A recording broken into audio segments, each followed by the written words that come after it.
BBC বাংলার অধিবেশন প্রবাহতে আপনাদের স্বাগত। আজ আপনাদের সাথে লন্ডন স্টুডিও থেকে আছি মানসী বড়ুয়া। ইন্নালিল্লাহ। পুরো মধ্যপ্রাচ্যে আবারও তৃতীয় বিশ্বযুদ্ধ ছড়িয়ে পড়েছে। ইহুদিবাদী ইসরায়েলের প্রধানমন্ত্রী কুখ্যাত সন্ত্রাসী নেতানিয়াহুর ক্যান্সার ধরা পড়েছে। অবস্থায় ইহুদিবাদীরা চরমভাবে ধসে পড়ছে।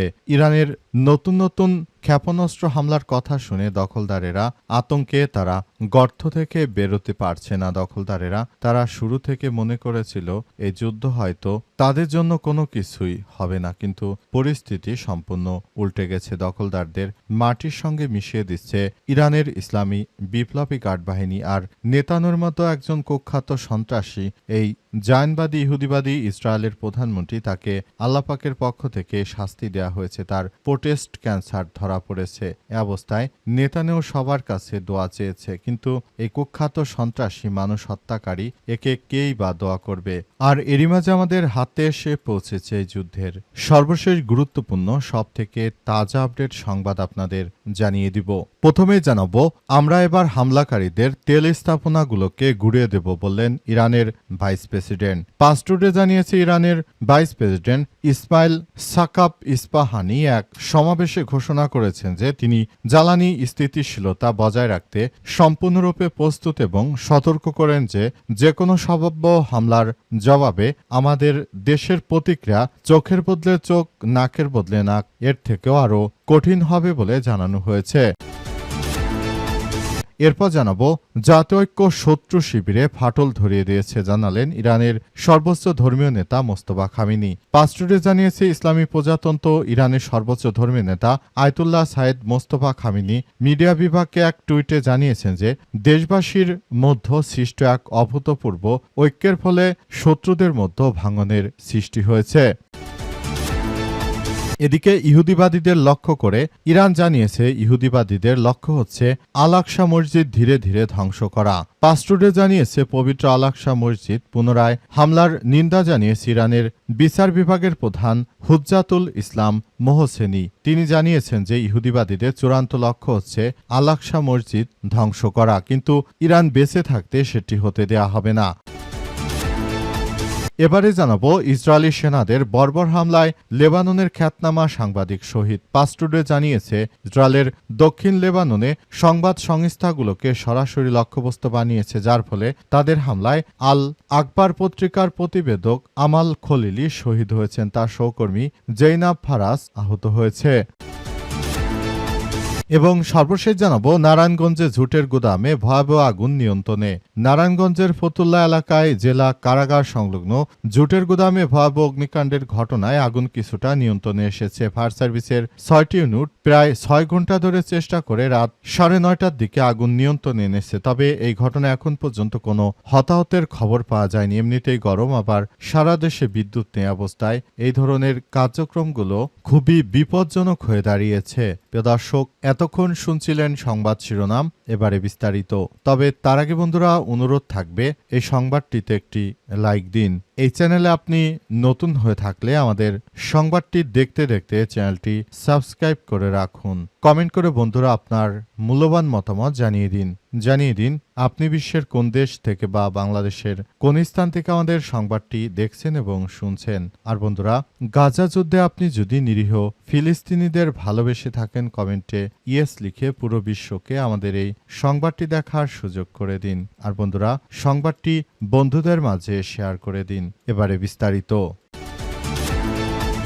আমরা এবার হামলাকারীদের তেল স্থাপনাগুলোকে গুড়িয়ে দেব বললেন ইরানের ভাইস প্রেসিডেন্ট। পাসটুডে জানিয়েছে ইরানের ভাইস প্রেসিডেন্ট ইসমাইল সাকাব ইস্পাহানি এক সমাবেশে ঘোষণা করেছেন তিনি জ্বালানি স্থিতিশীলতা বজায় রাখতে সম্পূর্ণরূপে প্রস্তুত এবং সতর্ক করে দেন যে কোনো সম্ভাব্য হামলার জবাবে আমাদের দেশের প্রতিক্রিয়া চোখের বদলে চোখ নীতির চেয়ে আরও কঠিন হবে বলে জানিয়েছেন তিনি আরও হুঁশিয়ারি দিয়ে জানিয়েছেন যে ইহুদিবাদী ইসরায়েলকে আমরা চরমভাবে ধসিয়ে দেব।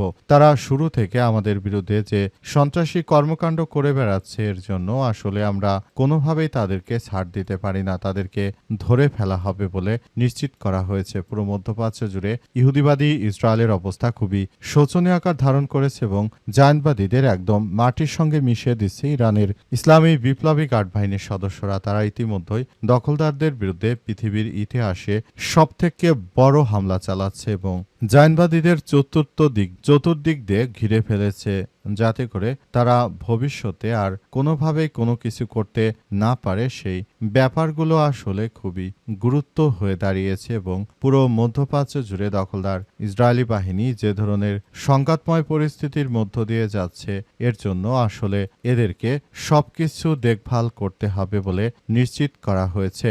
দখলদারদের তারা ছাড় দেবে না ইরানের বিপ্লবী গার্ড বাহিনী। জাতৈক্য শত্রু শিবিরে ফাটল ধরিয়ে দিয়েছে জানালেন ইরানের সর্বোচ্চ ধর্মীয় নেতা মোস্তফা খামেনি। আলহামদুলিল্লাহ, ইহুদিবাদী ইসরায়েলের বিরুদ্ধে বড় ধরনের কার্যকর পদক্ষেপ নিয়েছে ইরান। ইরানের সর্বোচ্চ ধর্মীয় নেতা মোস্তফা খামেনি তিনি জানিয়ে দিয়েছেন যে আমরা জায়নবাদীদের এমনভাবে শিক্ষা দিয়েছি তারা কোনোদিনও আর ঘুরে দাঁড়াতে পারবে না, কোনোদিনও তারা আসলে কোনো কিছু করতে পারবে না, কারণ সবকিছু নিয়ন্ত্রণ করছে ইরানের ইসলামী বিপ্লবী গার্ড বাহিনীর সদস্যরা। দখলদারদের বাপের নাম ভুলিয়ে দিচ্ছে ইরানের ইসলামী বিপ্লবী গার্ড বাহিনীর সদস্যরা।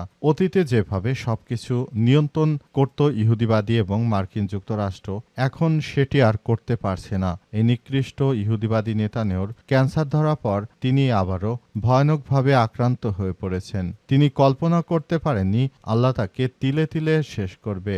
ইহুদিবাদীর সব থেকে বড় বিচার এবার হতে চলেছে। পৃথিবীর ইতিহাসে সবথেকে বেশি মানুষ হত্যাকারী এই কুখ্যাত সন্ত্রাসী নেতানিয়াহুকে আসলে কোনোভাবেই ছাড় দেবেন। এমনকি ইসরায়েলে অসংখ্য ইহুদিরা তারা নেতানিয়াহুর বিরুদ্ধে রাস্তায় নেমেছে। তারা জানাচ্ছে যে তারা কুখ্যাত সন্ত্রাসী নেতানিয়াহুর আসলে মৃত্যু চায়। নেতানিয়াহুকে গ্রেপ্তার করার জন্য তারা অনুরোধ জানাচ্ছে, কিন্তু নেতানিয়াহু দায়িত্ব ছাড়ছেন না, তিনি ক্ষমতা থেকে যাচ্ছেনও না। তিনি আসলে নিজের ক্ষমতাকে আরো পাকাপোক্ত করার চেষ্টা চালিয়ে যাচ্ছেন।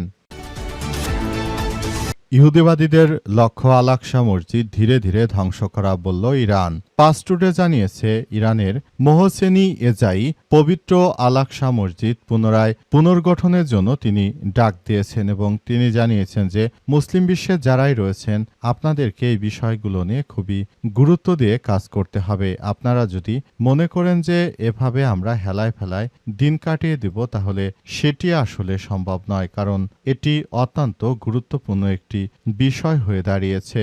সারা বিশ্ব যখন জায়নবাদী ইহুদিবাদীদের ধ্বংস করে দিচ্ছে, এই মুহূর্তে আসলে আমাদের সবাইকে আরো বেশি সতর্ক থাকতে হবে। তারা আমাদের প্রথম কিবলাকে ধীরে ধীরে ধ্বংস করে দিচ্ছে, এটি আমাদেরকে মনে রাখতে হবে বলে জানিয়েছেন ইরানের এই ধর্মীয় নেতা। তিনি আরো জানিয়েছেন যে এই পরিস্থিতির মধ্য দিয়ে আমরা চুপচাপ করে বসে থাকতে পারি না, কারণ ধীরে ধীরে আসলে যে পরিস্থিতির সৃষ্টি হচ্ছে, এই পরিস্থিতি মোকাবেলা করার মধ্য দিয়ে আমাদের সবাইকে এগিয়ে যেতে হবে। সবাই যদি এসব বিষয় নিয়ে এখন থেকে গুরুত্ব না দেয়, তাহলে ভবিষ্যতে আমাদের জন্য আরো বড় ধরনের সমস্যা অপেক্ষা করছে বলে জানানো হয়েছে এবং আরো বলা হয়েছে যে শুধু ইরান একার নয়, বরং পৃথিবীর সমস্ত মুসলিমদেরই দায়িত্ব। আমাদের সবাইকে একসঙ্গে এই বিষয়গুলো নিয়ে কাজ করতে হবে বলে সেখানে তিনি নিশ্চিত করেছেন এবং তিনি আরো জানিয়েছেন যে সবকিছুর জন্য আসলে দখলদারদের ছাড় দেওয়া হচ্ছে। আমরা শুধুমাত্র ইরানই এদের বিরুদ্ধে কাজ করছি, আর কোনো মুসলিম রাষ্ট্র কোনো ধরনের কোনো কর্মকাণ্ড করছে না। সুতরাং এখনই এই সব বিষয় নিয়ে খুবই গুরুত্ব দেওয়ার বিষয় তিনি নিশ্চিত করেছেন এবং তিনি আরো জানিয়েছেন যে ভবিষ্যতে যেন এমন ধরনের কোনো কার্যক্রম আর না হয়, সেই ব্যাপারটি নিয়ে এখনই পুরো মুসলিম বিশ্বকে একসঙ্গে কাজ করতে হবে। ইসরায়েলি সেনাদের বর্বর হামলায় লেবাননের খ্যাতনামা সাংবাদিক শহীদ। পাস টুডে জানিয়েছে যে ইহুদিবাদী ইসরায়েল যেভাবে আমাদের নিরীহ ফিলিস্তিনিদের লক্ষ্য করে তারা আক্রমণ চালাচ্ছে, এই আক্রমণে সবকিছু নস্যাৎ হয়ে যাচ্ছে। পুরো পৃথিবীটা তারা ধ্বংসস্তূপে পরিণত করতে চায়। ইহুদিবাদী ইসরায়েল শুরু থেকেই তারা যা শুরু করেছে এটি কোনোভাবে মেনে নেওয়া যায় না। তারা এখন যেভাবে মুসলিমদের টার্গেট করে হত্যাযজ্ঞ শুরু করেছে, এটি আসলে কোনোভাবে গ্রহণযোগ্য হতে পারে না। পরিস্থিতি অত্যন্ত জটিল আকার ধারণ করেছে, সবকিছু ধ্বংসস্তূপে পরিণত হচ্ছে। পুরো মধ্যপ্রাচ্য জুড়ে ইহুদিবাদী ইসরায়েল এবং মার্কিন যুক্তরাষ্ট্র শুরু থেকেই তারা যেভাবে যেভাবে আমাদের নিরীহ মানুষদের হত্যা করছে, এই হত্যাযজ্ঞ আসলে মেনে নেওয়া যায় না। সারা বিশ্বের বুকে দখলদারেরা শুরু থেকেই তারা এই ধরনের কার্যক্রম চালিয়ে যাচ্ছে। তারা মনে করেছে যে মুসলিমদের হত্যা করে তারা একচ্ছত্রভাবে ইহুদিবাদীরা সারা বিশ্বে নিজেদের আধিপত্যবাদ তারা বয়ে বেড়াবে, কিন্তু আসলে সেটি হবে না, কারণ মুসলিমরা চুপ করে বসে থাকবে না। তারা বর্বরভাবে আমাদের অসংখ্য মানুষকে হত্যা করছে। এই হত্যাকাণ্ড তারা ঘটিয়ে বরং সারা বিশ্বটাকে তারা একটি ধ্বংসস্তূপের মধ্যে ফেলে দিচ্ছে।